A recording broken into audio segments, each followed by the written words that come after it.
માં વરસાદનું yellow alert. Daman, Dadra અને નગર હવેલીમાં પણ ખાબકી શકે છે ધોધમાર વરસાદ. સિઝનમાં બીજી વખત નર્મદા ડેમના 5 દરવાજા ખોલી છોડાયું પાણી. મધ્યપ્રદેશમાં ભારે વરસાદને કારણે ઓમકારેશ્વર ડેમમાંથી પાણી છોડાતા નર્મદા ડેમ ભરાયો 92%.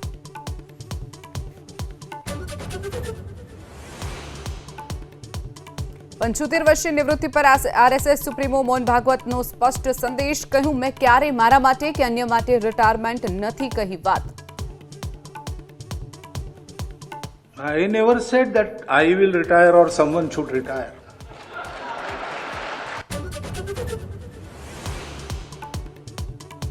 મહારાષ્ટ્રમાં મરાઠા અનામત પર મનોજ જરાંગે આજથી ભૂખ હડતાળ પર. ઓબીસી કોટા અંતર્ગત 10% અનામત આપવાની કરી માંગ.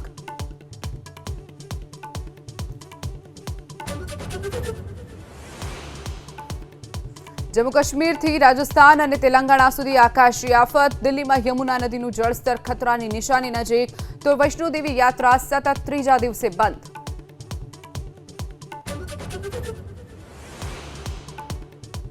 પ્રધાનમંત્રી મોદી આજથી 4 દિવસ જાપાન અને ચીનના પ્રવાસે. ટોક્યોમાં ભારતીય સમુદાય કર્યું શાનદાર સ્વાગત. આજે 15માં જાપાન ભારત વાર્ષિક સંમેલનમાં થશે સામેલ.